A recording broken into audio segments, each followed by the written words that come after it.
July 23న ప్రవేశపెట్టిన కేంద్ర బడ్జెట్లో తెలంగాణకు జరిగిన అన్యాయంపై తీవ్ర స్థాయిలో ఫైర్ అయ్యారు సీఎం రేవంత్. అసెంబ్లీ సెషన్ మొదలవడంతో సభకు హాజరై కేంద్ర బడ్జెట్లో జరిగిన అన్యాయంపై తీర్మానం ప్రవేశపెట్టారు. అంతేకాదు భట్టి ప్రవేశపెట్టిన బడ్జెట్ కేటాయింపులపై హర్షం వ్యక్తం చేశారు. సిరిసిల్లకు చెందిన మధులతకు ఐఐటి పాట్నాలో సీటు వచ్చిన ఆర్థిక ఇబ్బందులతో కాలేజీలో చేరకపోయిన విషయం సీఎం దృష్టికి రాగానే వెంటనే గిరిజన సంక్షేమ శాఖ ద్వారా విడుదల చేయించి ఆల్ ది బెస్ట్ చెప్పారు.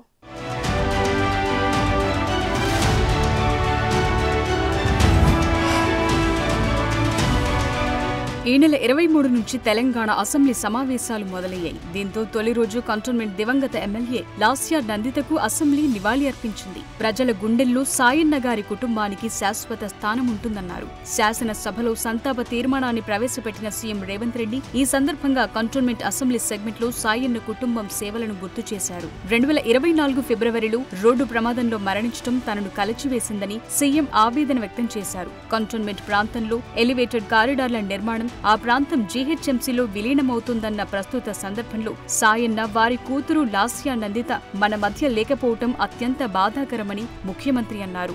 సాయన్న కుటుంబం ఆశయాలను ముందుకు తీసుకెళ్తామన్నారు. ఎలివేటెడ్ కారిడార్ల అనుమతి, అదేవిధంగా కంటోన్మెంట్ ప్రాంతాన్ని జీహెచ్ఎంసీలో కలపడానికి అనుమతి వచ్చే సమయానికి వారు లేరు.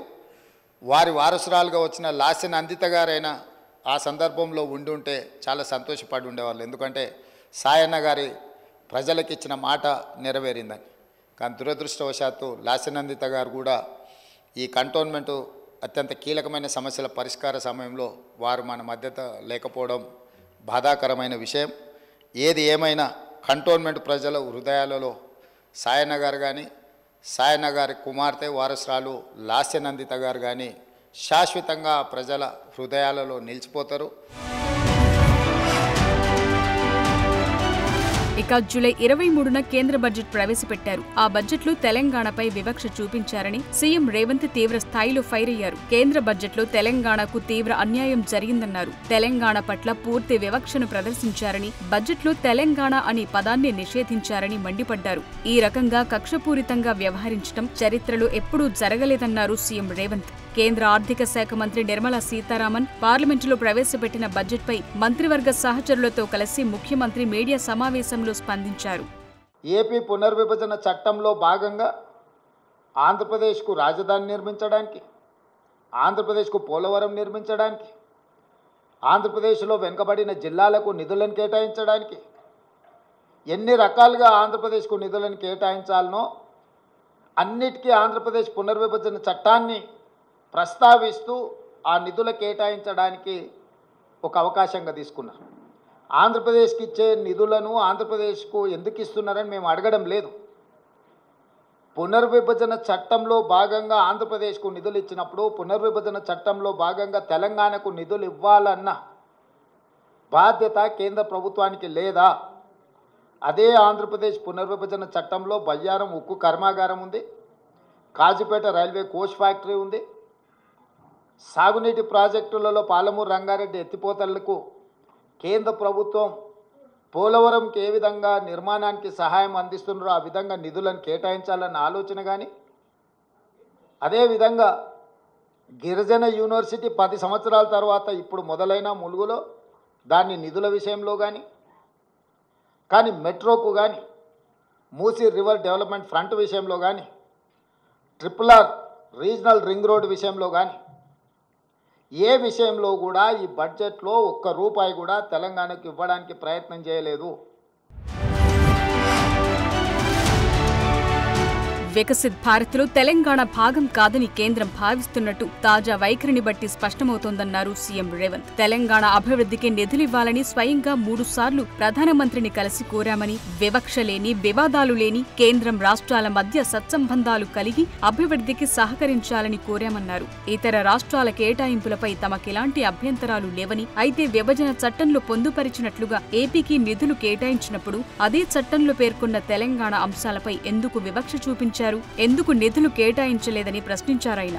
దక్షిణాది రాష్ట్రాల పట్ల కేంద్రం వివక్ష ప్రదర్శిస్తోందన్నారు. తెలంగాణకు ప్రధానంగా బయ్యారం ఉక్కు కర్మాగారం, కాజీపేట రైల్వే కోచ్ ఫ్యాక్టరీ, గిరిజన వర్సిటీకి నిధులు, ఐఐఎం ఏర్పాటు, మూసీ రివర్ ఫ్రంట్ డెవలప్మెంట్ కు నిధులు, రీజనల్ రింగ్ రోడ్, మెట్రో విస్తరణ, పాలమూరు రంగారెడ్డి ప్రాజెక్ట్, వరంగల్ ఎయిర్పోర్ట్, మరుగున పడిన ఐటీఐఆర్ ప్రాజెక్టు పునరుద్ధరణ, రైతులకు ప్రత్యేక కార్యాచరణ, వైద్య ఆరోగ్యం, విద్య ఉపాధి కల్పనలో తెలంగాణకు ఏవీ ఇవ్వలేదన్నారు. తెలంగాణకు ఐఐఎం ఇవ్వబోమని కేంద్రం ప్రకటించడాన్ని సీఎం రేవంత్ తప్పుబట్టారు. మీరు మాకు మద్దతు ఇవ్వండి, ప్రభుత్వాన్ని కాపాడుకోవడానికి మేము అన్ని రాష్ట్రాలను దోషి మీ రాష్ట్రాలల్లో నిధులు విడుదల చేస్తామనే విధంగా ఉన్నది. అందుకే ఈ బడ్జెట్ కుర్చీ బచావో బడ్జెట్, కుర్చీ లాలూచిలో, ప్రధానమంత్రి లాలూచిలో బీజేపీ మొత్తం బడ్జెట్లో తెలంగాణ అనే పదాన్ని నిషేధించిండ్రు. తెలంగాణ అనే పదాన్ని కూడా పలకడానికి కేంద్ర ప్రభుత్వము ఇష్టపడడం లేదు.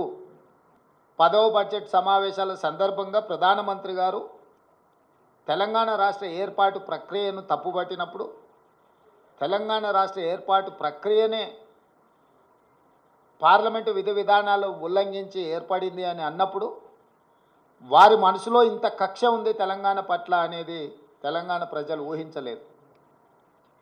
వారు మొదటి నుంచి ఎందుకో తెలంగాణ పట్ల వివక్ష కాదు కక్ష చూపిస్తున్నట్టుగా అనిపిస్తుంది. గతంలో కేంద్రంలో ఉండే ప్రభుత్వాలకు ప్రతిపక్ష పార్టీలు అధికారంలో ఉన్న రాష్ట్రాల పట్ల వివక్ష చూపిస్తారని చర్చ జరిగితే అది ఎట్లుంటుందో మాకు అర్థం కాలేదు. కానీ ఇప్పుడు నరేంద్ర మోడీ గారి ప్రభుత్వము వివక్ష కాదు కక్షాపూరితంగా తెలంగాణ ప్రజల పట్ల వ్యవహరించింది అని చెప్పి స్పష్టంగా మా ప్రభుత్వం భావిస్తున్నది.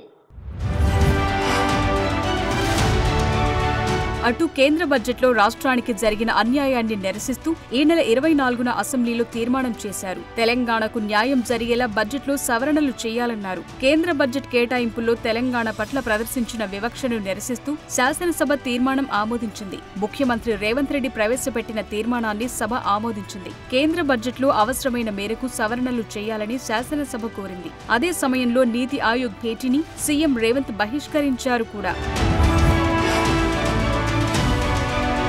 కేంద్ర బడ్జెట్లో తెలంగాణకు జరిగిన అన్యాయంపై అసెంబ్లీలో చర్చ వాడివేడిగా సాగింది. విపక్షాలు కౌంటర్ ఇచ్చే ప్రయత్నాలు చేసినా సీఎం రేవంత్ రెడ్డి వారిని సమర్థంగా తిప్పికొట్టారు. తన ప్రస్థానం గురించి, తన కమిట్మెంట్ గురించి ప్రత్యేకంగా ప్రస్తావించారు.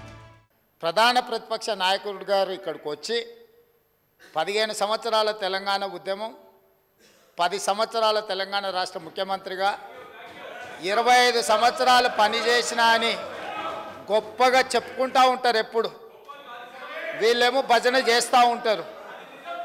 మరి అట్లాంటి అనుభవజ్ఞుడు ఇక్కడ వచ్చి కూర్చొని ఈ సభలో చర్చించి ఇందులో పాల్గొని కేంద్ర ప్రభుత్వాన్ని నిలదీయాల్సిన సందర్భంలో కూడా ఇక్కడికి రాకుండా మోడీ గారు వీరిక్కడికి వస్తే చూస్తే ఏమైనా జరుగుద్దేమనే భయంతో ఎక్కడో దాచుకొని ఇక్కడ వీళ్ళని పంపించి వీళ్ళ అధ్యక్ష మాట్లాడేది.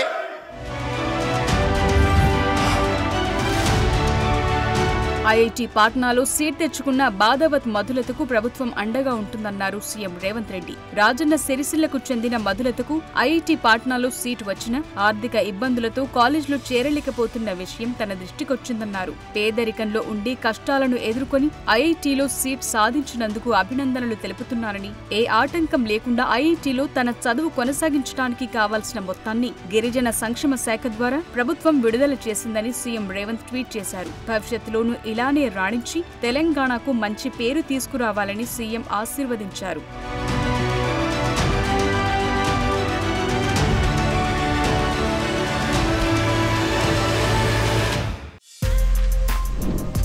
For more videos like this, subscribe Big TV channel.